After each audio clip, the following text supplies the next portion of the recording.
ومن أحسن قولا ممن دعا إلى الله وعمل صالحا وقال إنني من المسلمين. Dulu waktu saya masih di UGM, di Teknik Kimia, saya jalani 1 semester, kemudian semester kedua, terus saya ingin pindah haluan untuk belajar agama ya. Akhirnya saya tidak lulus dari UGM, tapi saya lolos dari UGM ya. Ketika saya mau lolos, saya minta pendapat dari banyak orang. Semua orang melarang, kamu jangan keluar, kamu jangan keluar. Kamu berhasil nanti kalau di UGM, sabar, kamu akan jadi sukses, jadi gini, macam-macam. Semua tidak ada yang mendukung kecuali ibu saya. Kecuali ibu saya. Yang penting bagi saya ibu mendukung, selesai. Akhirnya ibu bilang, terserah kamu nak. Kalau kamu memang mau pilihanmu itu silakan. Bismillah, saya keluar. Saya keluar. Akhirnya saya belajar di pondok Jamilur Rahman kira-kira 1,5 tahun. Kemudian setelah itu saya diterima di Madinah. Terima di Madinah. Sebelum ke Madinah juga saya menikah. Kemudian minta izin juga ibu ya. Tafadhal, silakan menikah. Kemudian saya berangkat ke Madinah. Jadi dia bukan seorang wanita yang ahli ibadah, bukan seorang wanita yang rajin puasa sunnah, tidak. Tetapi saya yakin doa orang tua sangat mudah dikabulkan. Karena tidak ada orang yang tulus mendoakan kita seperti orang tua kita. Ya, seperti orang tua kita. Akhirnya saya kuliah sampai akhirnya selesai S1, kemudian ada pendaftaran S2 waktu itu. Pendaftaran S2 masuk Qismul Aqidah. Ketika itu ada isu, dikatakan kepada saya, Firanda, kamu jangan masuk situ. Kenapa? Yang diterima cuma 3 orang.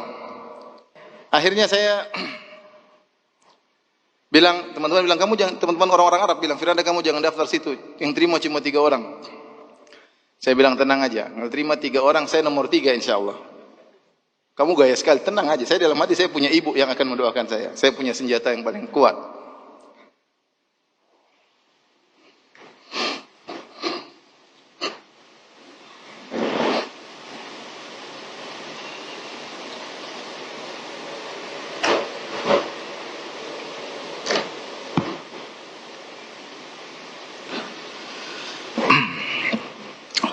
Akhirnya ada lagi bilang, Firanda, alhamdulillah sekarang dengar-dengar isunya diterima 5 orang. Saya bilang, tenang, saya nomor 5, jangan khawatir.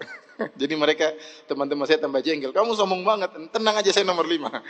Akhirnya benar, waktu ujian, hari pas mau ujian, pagi-pagi di sana, jam sebelumnya, saya telepon ibu ya. Saya telepon ibu, sholat malam, saya bangunkan. Sini di Madinah masih mungkin jam 12 malam, saya telepon. Sekarang bu, mama bangun, sholat. Saya telepon istri saya juga, bangun, sholat. Karena besok ujian. Ini ikut ujian. Alhamdulillah ketika pengumuman, qadarullah itu saya nomor 1. Saya nomor 1. Setelah itu, kita terima 18 orang. Dari 18 orang ini atau 20 orang saya lupa, harus tes lagi Quran.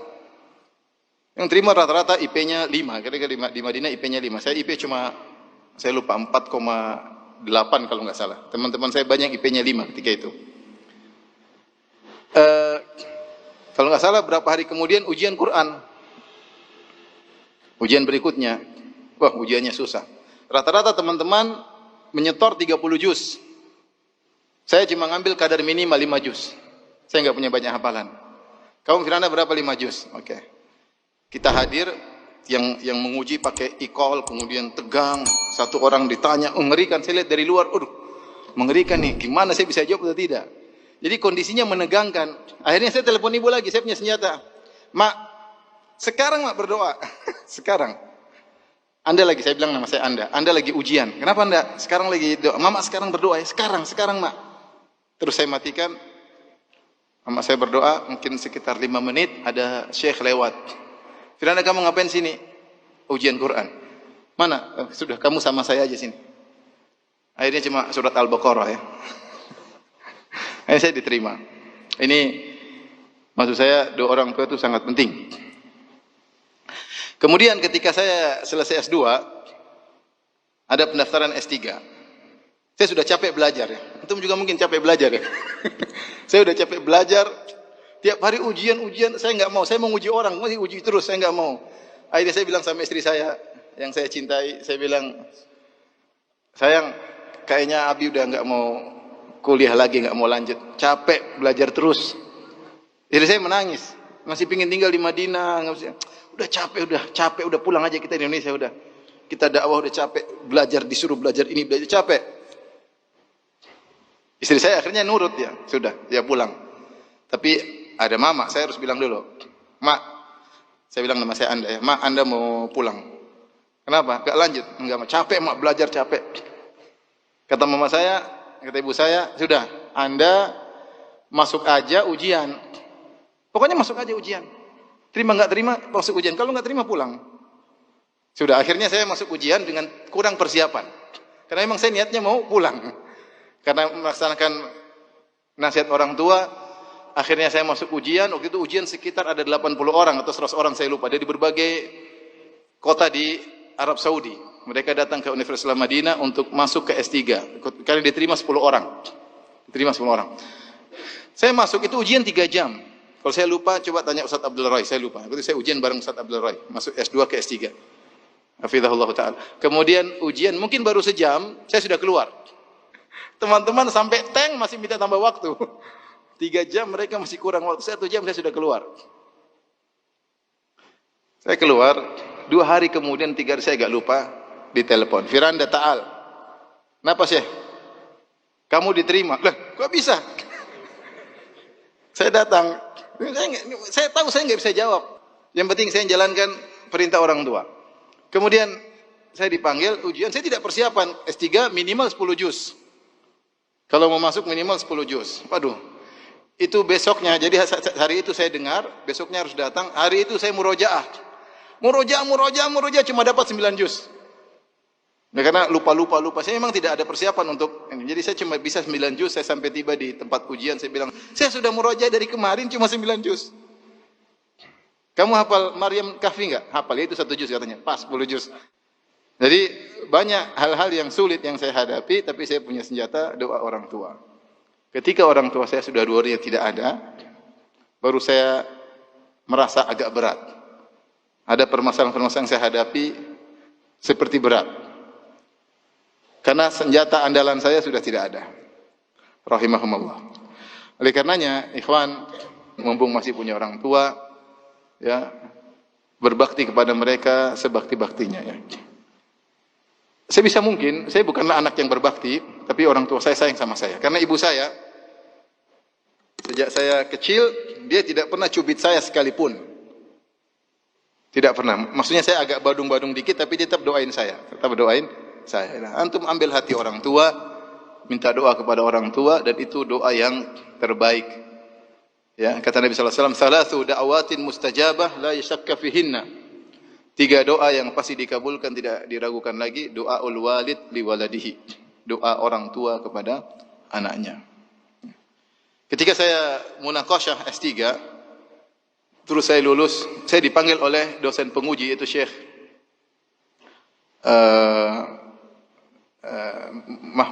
Muhammad Qadah, Syekh Mahmud Al-Qadah. Dia orang aslinya dari Kedah, dari Malaysia, tapi dia belajar di Madinah sampai mengambil profesor dan dia punya kedudukan tinggi di Universitas Madinah. Maka dia panggil saya, dia ingatkan, dia bilang, "Hai Firanda, kamu jangan ujub, kamu jangan sombong, kamu tuh tidak ada apa-apanya, kamu sama dengan yang lainnya, yang lebih pintar dari kamu juga banyak. Tapi menurut saya kamu berhasil karena orang tuamu. Kamu berhasil karena orang tua. Saya pun demikian. Yang lebih pintar daripada saya juga banyak, tapi alhamdulillah saya dapat posisi ini karena berkat apa? Orang tua. Satu yang saya sesalkan, dia sampaikan sambil menangis. Satu yang saya sesalkan, saya dulu malu-malu minta doa sama orang tua. Ya, ketika orang tua saya meninggal baru saya sesalkan hal tersebut. Jadi antum jangan lupa kalau mau kemana, telepon orang tua. Minta doa apa? Orang tua. Berusaha hidup ini membuat orang tua berbahagia. Kalau ibu lihat antum, ibu senang. Jangan lihat antum ibu mukanya kusut, jangan ya. Karena antum memang bermasalah ya. Sehingga kalau antum dilihat ibu jadi kusut, bapak ngelihat antum jadi jengkel ya. Kok bisa ada anak seperti ini ya? Oleh karenanya, ini yang pertama, jangan lupa mau sukses apapun di dunia pun akhirat, jangan lupa untuk berbakti kepada orang tua. Saya punya teman di Jakarta, dia kerja, dia bilang sama saya, Ustaz, saya kerja sehari mungkin cuma sebulan cuma 3 jam kalau di total kerja saya. Cuma telepon saja, telepon sini. Dia bilang suatu hari, sebabnya dia dapat kemudahan seperti suatu hari, ibunya punya hutang dan lagi ditagih-tagih. Dan dia waktu itu sudah nabung uang selama setahun kalau tidak salah 15 juta. Ibunya sedang ditagih-tagih. Akhirnya ibunya bilang sama dia, akhirnya dia bayar 12 juta. Uang dia 15, semua tabungan dia 15 bertahun-tahun, ibunya butuh 12. Akhirnya dia bayar, tapi dia bilang sama ibunya, Mak, atau Bu, coba cek lagi masih ada utang yang lain enggak? Masih ada enggak? Ibunya bilang, cek-cek, ternyata masih ada, Nak. Masih ada 3 juta lagi. Pas 15 juta. Jadi uang semuanya dikumpulkan, dia gunakan untuk bayar utang ibunya. Sebenarnya sekarang cuma kerja 1 bulan 3 jam, penghasilan ratusan juta. Artinya saya bilang ini berbakti sama orang tua, bukan cuma kesuksesan di akhirat saja, di dunia juga apa? Sukses. Jadi berusaha menjadi seorang yang soleh, berbakti kepada orang tua, dan saya insya Allah berhasil dunia dan akhirat ya. Berhasil dunia dan akhirat. Jadi, dan masih banyak contoh-contoh yang lain yang ya saya lihat teman-teman saya, teman-teman dekat yang saya itu persis mereka sukses gara-gara mereka berbakti kepada orang tua. Apakah mereka seorang dai, apakah mereka seorang pejabat, apakah mereka seorang pegawai, apakah mereka seorang bisnismen, mereka berhasil karena orang tua. Jadi sekali lagi jangan pernah pelit sama orang tua. Kalau orang tua pelit sama antum dulu, antum tidak akan sehat seperti ini. Ya, misalnya orang tua anak lagi sakit, sudah cari dokter yang murahan aja. Kasih susu yang murahan saja. Antum mungkin kurus krempeng kecil. Ya, tapi ternyata antum masya Allah kuat, segar. Berarti orang tua dulu tidak perhitungan. Sampai sebagian orang tua jual sawah, jual ini, jual anu. Karena antum belum jadi orang tua, jadi nggak ngerti ya. Kita udah jadi orang tua, bagaimana sayang kita sama anak-anak luar biasa. Meskipun anak-anak mungkin kurang ngerti. Jadi orang tua tidak pernah perhitungan sama anak-anak. Jangan antum sudah besar nanti perhitungan sama orang tua. Sekarang antum masih belajar. Nanti kalau sudah sukses, jangan sampai perhitungan sama orang tua. Sama orang tua pokoknya jor-joran. Disitulah pahala sangat besar. Kata Nabi SAW, فَفِيهِمَا فَجَاهِدْ. Maka berjihadlah untuk berbakti kepada kedua orang tua. Berbakti kepada kedua orang tua butuh perjuangan. Sampai Nabi mengatakan itu adalah jihad. Perjuangan waktu, perjuangan pikiran, perjuangan perasaan. Apalagi orang tua sudah tua. Mungkin pikun, mungkin suka ngomel-ngomel. Sabar. Itu adalah surga kita. Ilzam rizlaiha fathammal jannah. Kata Nabi, lazimilah kedua kaki ibumu, disitulah surgamu.